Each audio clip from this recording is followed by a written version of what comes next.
Graça e paz, meus queridos irmãos e ouvintes das redes sociais, do grupo do Zap de Estudo Bíblicos.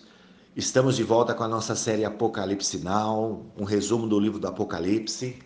Esse é o áudio de número 7. Estamos falando sobre os capítulos 2 e 3 do livro de Apocalipse, que tratam sobre as 7 cartas endereçadas às 7 igrejas da Ásia, tá bem? Por Jesus Cristo e seu apóstolo João. Nós falamos da primeira carta, a carta à igreja de Éfeso, que tem como característica a igreja amada. Falamos da segunda carta, a carta à igreja da cidade de Esmirna, que a característica é igreja perseguida. E agora falaremos da terceira carta, a carta à igreja localizada na cidade de Pérgamo, que como característica ela era a igreja mundana. Ela se tornou assim, devido à união entre o Estado e a igreja, quando foi feita uma parceria pelo imperador Constantino e ele tornou o cristianismo como sendo a religião oficial do império. E aí, a partir daquele momento, tá bem? Todos os pagãos existentes no Império Romano tornaram-se cristãos da noite para o dia, tá bem, meus queridos? E aí a igreja ficou mundana. Bom, a cidade de Pérgamo, tá bom? Era uma das maiores cidades da Ásia Menor, muito importante, tá bem? Por mais de 200 anos, ela foi a capital da província romana na Ásia. Ela tinha uma biblioteca também, uma das maiores do mundo, a segunda maior, né? Com 200 mil volumes. Foi em Pérgamo que começaram-se a usar o pergaminho, ou seja, pele de animais para se inscrever, né? O papel que substituiu o papiro, tá bom, queridos? Por isso que foi chamado pergaminho, né? Porque veio de Pérgamo, tá bem? Era feito de peles de animais. Em Pérgamo também era a cidade mais idólatra que existia na Ásia. Por isso que Jesus, quando escreveu a carta a esta igreja, disse que sabia muito bem que essa igreja se localizava aonde Satanás tinha o seu trono, tá bem? Porque ali também as antigas formas de adoração a Satanás, oriundas da Babilônia, ali tinha acesso, né? Tinha um templo, tinha suas adorações, tá bom? E muitos magos que fugiram da Babilônia devido à guerra correram para Pérgamo. O rei Átalo recebeu eles lá, tá bem? Além disto, né, quando o culto ao imperador cresceu em importância dentro do Império Romano, Pérgamo foi uma das primeiras cidades a adotarem o culto ao imperador e criar o que? Um templo para adoração ao primeiro imperador romano chamado de Augusto. Tá bem, meus queridos? Mas além disto, ainda havia mais 4 grandes templos e cultos pagãos, tipo o templo de Zeus, o principal deus grego, de sua filha Atenas, a deusa da sabedoria, das artes, de Dionísio, não é? O deus da festa, dos vinhos, das drogas, e de Esculápio, o deus da medicina e da saúde, tá bem? E também essa cidade, ela era muito conhecida pela fabricação de unguento, de vasos e do pergaminho que já foi citado, tá bem? Pérgamo ficou muito famosa por sua escola de medicina. Esculápio, o deus da saúde, né, o deus entre aspas com D minúsculo, simbolizado por uma serpente, era ali adorado. Na mitologia grega, meus queridos, Esculápio era o filho de Apolo e deus da medicina. Até hoje, a serpente é símbolo das profissões da área da saúde. A cobra está esculpida no anel do cirurgião dentista, do médico, do farmacêutico, não é? O que é isso senão, não é? É adoração oriunda da velha mitologia grega, dos deuses pagãos gregos. Multidões de enfermos vinham de todas as partes à procura de saúde. ali em Pérgamo, tá bem? Devido a esse templo ao deus Esculápio, tá bom, meus queridos? O deus da saúde e da medicina. Hoje, Pérgamo, não é aquela famosa cidade, antiga cidade, cheia de glória, é uma pequena aldeia de nome Bérgama. Ocupa o seu lugar numa planície abaixo do local da antiga Pérgamo, que hoje é só ruínas, tá bem? Os crentes em Pérgamo, meus queridos, experimentaram uma salvação radical. Foi realmente um grande milagre, pois, conforme a palavra de Jesus diz, Satanás não somente habitava, como também tinha o seu trono naquela cidade. Então, aquela cidade era extremamente idólatra, tá bem, meus queridos? E promíscua também, tá bom? Aonde tem muita idolatria, tem muita promiscuidade também. Andam juntos, tá bem, meus queridos? Todavia, pelo poder do evangelho, os crentes haviam sido tirados do mundo das trevas, libertos dos ídolos, das vaidades, tinham rompido com o paganismo e declarado seguidores de Cristo. As forças do mal, não contentes, fizeram um terrível contra-ataque com o objetivo de forçar os crentes a voltar ao paganismo. Os métodos de ataques do inimigo contra a igreja de Pérgamo são os mesmos ainda hoje. Em primeiro lugar, Satanás aplicou a arma da perseguição. Muitos foram mortos. Os crentes, porém, continuaram firmes, inabaláveis e intransigentes contra qualquer forma de influência pagã. Então Satanás empregou um outro método, muito mais perigoso, introduzindo doutrinas falsas, heresias, e assim conseguiu abalar a resistência de muitos cristãos, diminuindo a vigilância contra o pecado. Essas falsas doutrinas eram a de Balaão e a dos nicolaítas. Jesus citou essas duas doutrinas na carta, tá bem, meus queridos? Essa carta foi escrita e está lá em Apocalipse, capítulo 2, versículo 12 e 17, tá bem, meus queridos? Jesus começa assim, ó: e ao anjo da igreja que está em Pérgamo escreve. Já falamos para vocês que para nós aqui, o anjo aqui é o pastor, o líder da igreja no momento, às vezes era um bispo, tá bem, meus queridos? Depois ele diz assim, ó: isto diz aquele que tem a espada aguda de dois fios, tá bom? O que nós entendemos como espada aguda de dois fios, né? Nós entendemos, meus queridos, que aqui está falando da espada do Espírito, está falando da palavra de Deus e também de juízo, tá bem? Ele diz o seguinte: eu conheço as tuas obras e onde habitas, que é onde está o trono de Satanás. Nós já vimos anteriormente que Pérgamo entregou-se à idolatria mais do que todas as cidades da Ásia. Sabemos que a prática da idolatria está sempre associada ao culto aos demônios. Foi o próprio apóstolo Paulo que disse isto. Lá em 1 Coríntios capítulo 10, versículo 19, né? Nós vamos ler. Mas que digo que o ídolo é alguma coisa?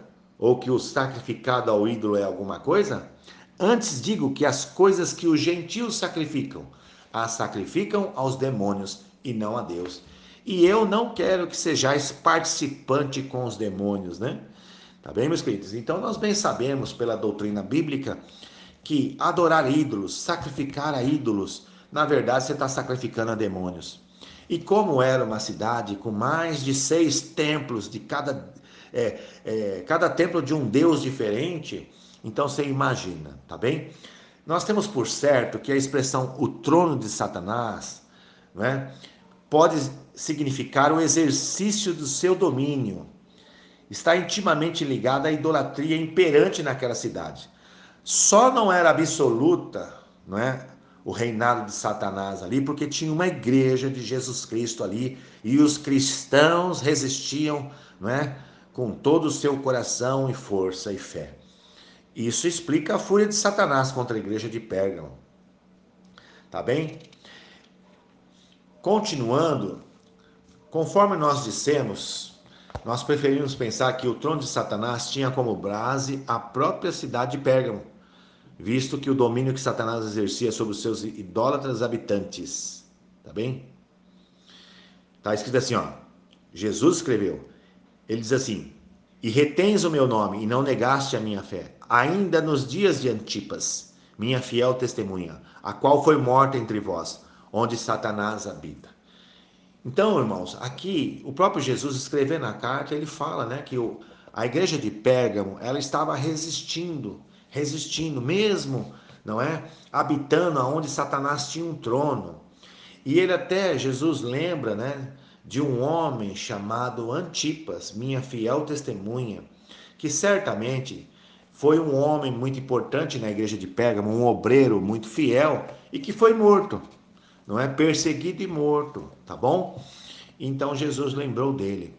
Então Jesus, aqui Jesus estava elogiando a igreja de Pérgamo, dizendo: olha, vocês ainda guardam a fé, não é? Guardam o meu nome, não negaste o meu nome, mesmo com toda essa perseguição, toda essa idolatria da cidade, todos esses demônios aí que circulam na cidade, não é? Mas lá na frente ele fala assim, ó, mas umas poucas coisas tenho contra ti. Tá bem? Então, apesar da perseverança dos cristãos em Pérgamos, havia problemas graves ameaçando o bem-estar daquela igreja, tá bem?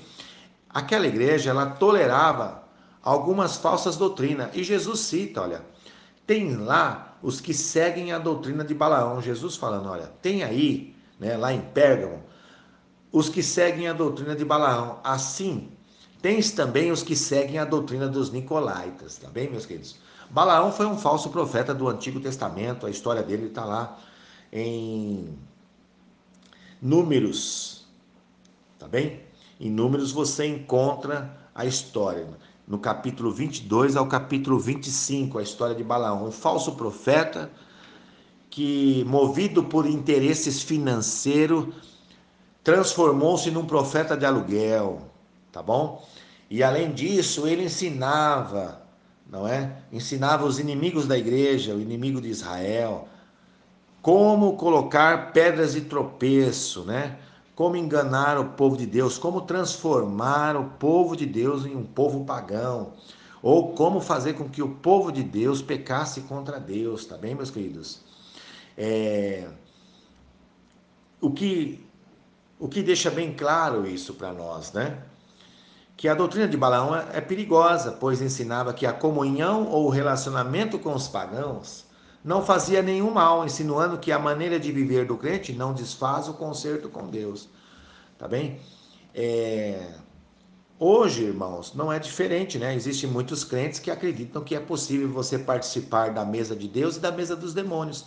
Era isso que Balaão ensinava, era isso que Balaão fez lá em Números, e era isso que essas pessoas em Pérgamo estavam ensinando à igreja de Pérgamo, tá bem?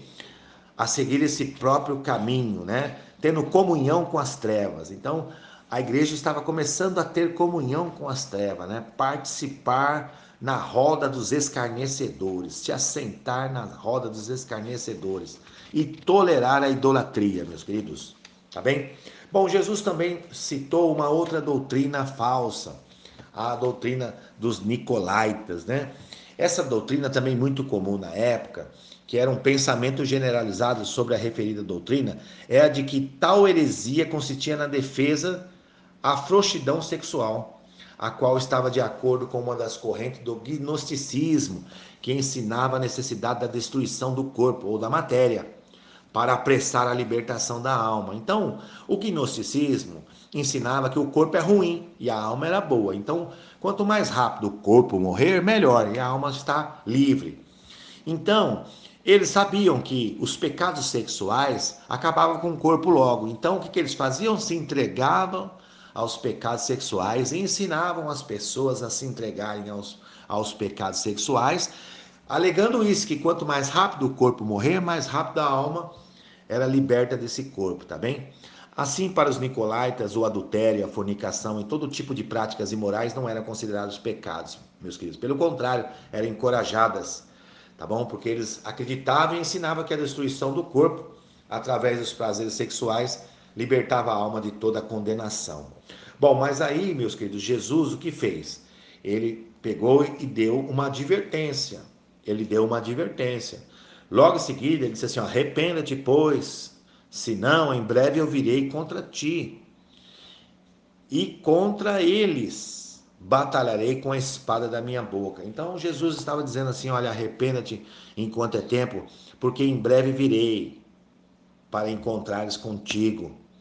E eu batalharei contra eles. Eles quem? Os seguidores aí da doutrina dos Nicolaítas e também da doutrina de Balaão, tá bem? Essas duas doutrinas terríveis, né? A primeira, tá bom? Era que Balaão era um profeta de aluguel, movido por interesses financeiros, tá bem? E a segunda, dos Nicolaítas, era promiscuidade, tá bem, queridos? Então são pecados sexuais de todas as formas, tá bem?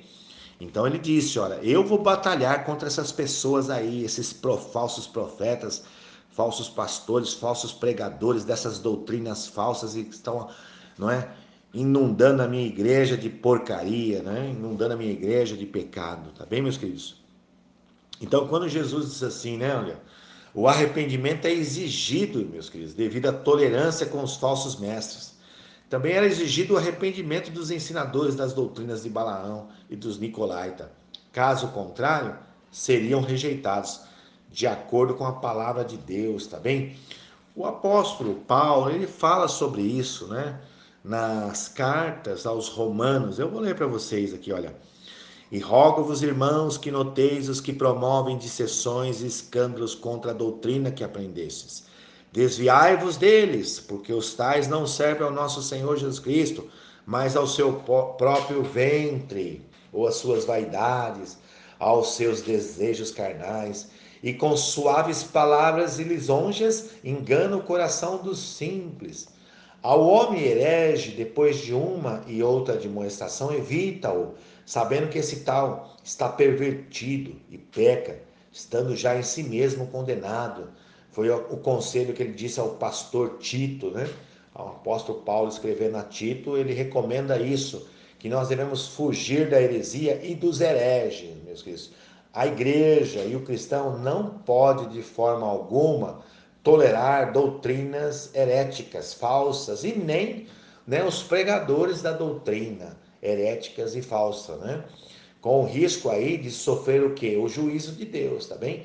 Pois ele mesmo disse assim, ó, eu batalharei com a espada da minha boca. Ele está dizendo assim, olha, eu vou fazer juízo, né? Eu vou julgar essas questões aí. Eles vão se ver comigo, eu mesmo vou tratar dessa questão, tá bem, meus queridos?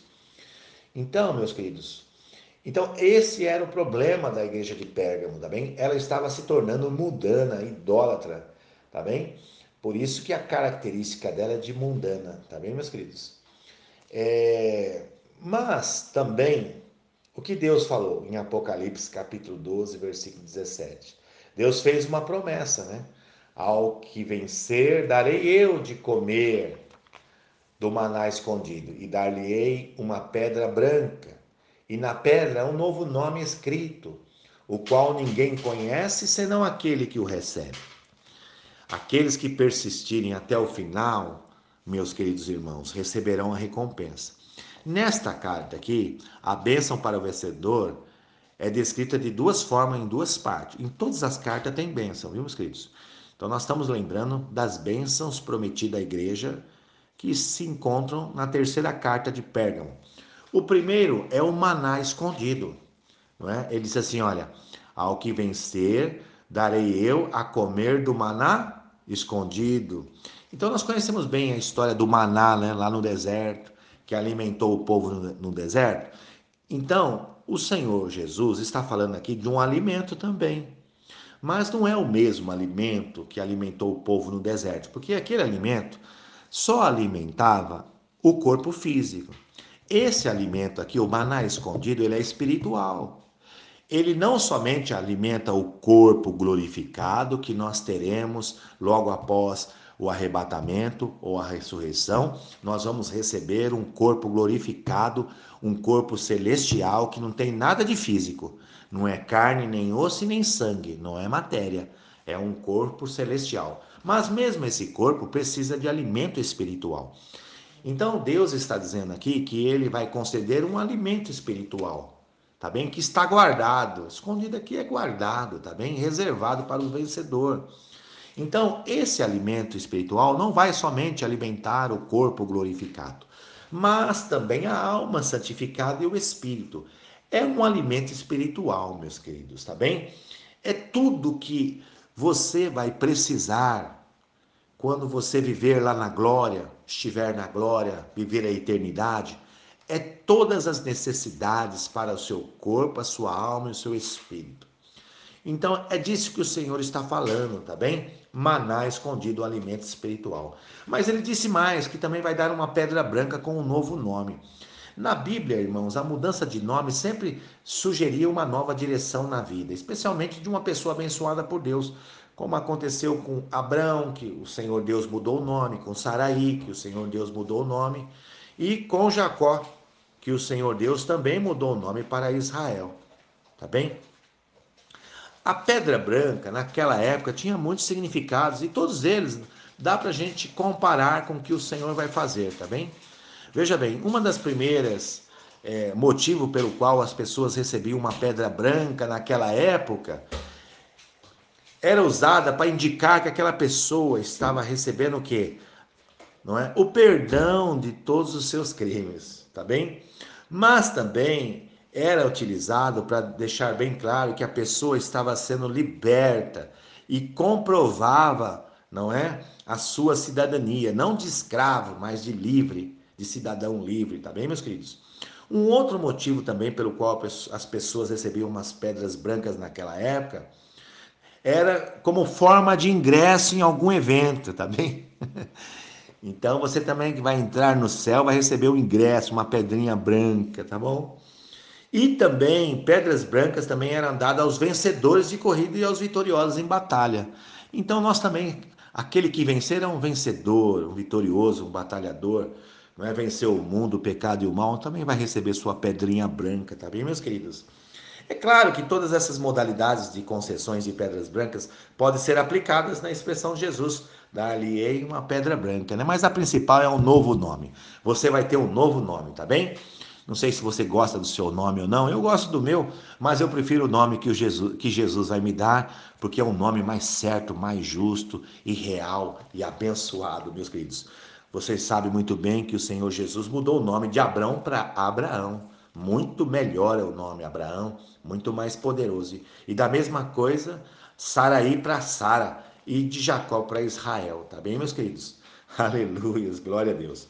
Bom, concluindo essa carta, essa terceira carta, nós devemos imitar a perseverança dos cristãos de Pérgamo e não negligenciarmos nossas responsabilidades diante de Deus, na certeza de que qualquer doutrina que incentivar a idolatria ou a imoralidade dentro de nossas igrejas ou de nossas famílias, não é? Será merecedora da rejeição do Senhor Jesus. O próprio Senhor Jesus irá rejeitar e, mais ainda, irá, né, liberar um juízo, uma condenação. Tá bem, meus queridos? Então, a carta, a igreja de Pérgamo, a carta de número 3, nós encerramos aqui, tá bem? E tiramos essas lições aí para a honra e glória de nosso Senhor e Salvador Jesus Cristo. Deus abençoe vocês e até o próximo áudio. E não esqueçam aí de curtir, de se inscrever no nosso canal no YouTube. Ajude a nossa comunidade, tá bem, meus queridos? Deus te abençoe em nome de Jesus.